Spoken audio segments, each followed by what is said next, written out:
मुरली मनोहर, आप देख रहे हैं नेशनल कवरेज। तो नेशनल कवरेज के चुनावी अड्डे में आपका स्वागत है। निकाय चुनाव की तिथि जैसे जैसे नज़दीक आती जा रही है, प्रत्याशी भी चुनाव जीतने के लिए अपनी पूरी ताकत जो है चुनाव मैदान में झोंक रहे हैं। इसी क्रम में हम निकल चुके हैं उत्तर प्रदेश के मऊ जनपद के नगर पालिका परिषद मऊ के वार्ड नंबर 12 निजामुद्दीनपुरा में, जहां से सभासद पद की उम्मीदवार किरण पांडे जी चुनाव मैदान में हैं। उनके लड़के जो है चुनाव की पूरी बागडोर संभाले हुए हैं, जो जनपद के जाने माने बैरिस्टर हैं एडवोकेट दिलीप कुमार पांडे जी, जो हमारे साथ जुड़ चुके हैं। आइए हम इनसे बातचीत करते हैं कि आपकी चुनावी तैयारी क्या है, आप किस रणनीति पर चुनाव लड़ रहे हैं, आपका मुद्दा क्या है, आपके वार्ड की सबसे 3 बड़ी समस्या क्या है, और अगर आप चुनाव जीत जाते हैं तो आप सबसे पहले अपने वार्ड नंबर 12 निजामुद्दीनपुरा के लिए क्या करेंगे। इन तमाम बिंदुओं पर चर्चा करने के लिए हमारे साथ जो है किरण पांडे, जो सभासद पद की उम्मीदवार है वार्ड नंबर 12 निजामुद्दीनपुरा से, उनके लड़के जो चुनाव का पूरा बागडोर संभाले हुए हैं एडवोकेट दिलीप पांडे जी, उनसे बातचीत करते हैं। दिलीप जी, आपका नेशनल कवरेज में बहुत बहुत स्वागत है। आपकी माता जी चुनाव मैदान में हैं, चुनाव 11 मई को होना है और चुनाव की तिथि एकदम नज़दीक आ गई है, आपकी तैयारी क्या है? सबसे पहले आपका बहुत बहुत धन्यवाद कि आप हमारे बीच उपस्थित होकर आपके माध्यम से लोगों से मुझे जुड़ने का अवसर मिला। आपको प्रणाम और बहुत बहुत धन्यवाद। आपका चुनावी तैयारी क्या चल रही है? चुनावी तैयारी, चुनाव तो आज तारीख घोषित हुई है, चुनाव 11 मई को है जी, लेकिन चुनावी तैयारी जनता के बीच हम लोग लगातार जब से छात्र संघ की राजनीति में आए हैं जी, लगातार शुरू से सबके सुख में दुख में उपस्थित रह के अपनों के सुख दुख का सहभागी बनने का प्रयास सदैव रहता है। और वार्ड नंबर 12 निजामुद्दीनपुरा से मेरी माता जी श्रीमती किरण पांडे, चुनाव निशान त्रिशूल जिनका है, देवादिदेव महादेव के आशीर्वाद से चुनाव निशान त्रिशूल मिला है। तो हम लोग चुनावी मैदान में लगातार प्रयासरत हैं और लगातार जनसंपर्क कर रहे हैं। प्रत्येक वार्ड वासियों को डोर टू डोर जाके जनसंपर्क करने का काम किया। आपके वार्ड की सबसे 3 बड़ी समस्या क्या है? हमारे वार्ड में सबसे बड़ी समस्या ये है कि आप देखेंगे कि साफ सफाई का बहुत अभाव है। यहाँ पे नए क्षेत्र में परसिमन के बाद तमाम लोग जुड़े हैं और लोग बड़े बड़े और खोखले वादे कर रहे हैं कि काम जी।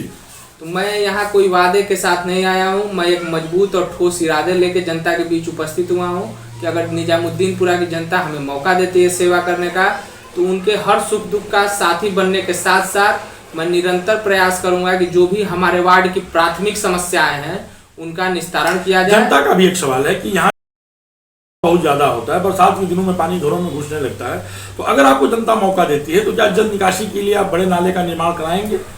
अगर जनता हमें मौका देगी तो हर एक उस मुद्दे को सदन में उठाने, माताजी के माध्यम से सदन में उठाने का प्रयास किया जाएगा और उसके निस्तारण का भी प्रयास रहेगा, जिससे निजामुद्दीनपुरा वासियों को छात्र नेता रहे हैं और छात्र नेता से जो है आप सभासद के चुनाव में आए हुए हैं, आप दोनों चुनाव में क्या अंतर महसूस कर रहे हैं?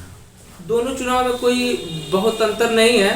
जो भी राजनीतिक और सामाजिक व्यक्ति है वो निरंतर लोगों के सुख दुख में उपस्थित रहने का प्रयास करता है। और हम लोग शुरू से, जब चुनाव की तारीखें निर्धारित नहीं थी उसके पहले से लगातार निजामुद्दीनपुरा वासी नहीं पूरे मऊ जनपद वासियों के हमारा प्रयास रहता है कि उनके दुख में सम्मिलित होकर उनका सहभागी बनूं और जो जितनी मेरी क्षमता है उसके अनुसार उनकी मदद का प्रयास रहता है। कल यशस्वी मुख्यमंत्री योगी आदित्यनाथ जी महाराज का मऊ में पदार्पण हुआ था और अपने प्रत्याशियों के लिए वार्ड से लेकर के और नगर पंचायत और नगर पालिका के लिए वोट मांग गए जी।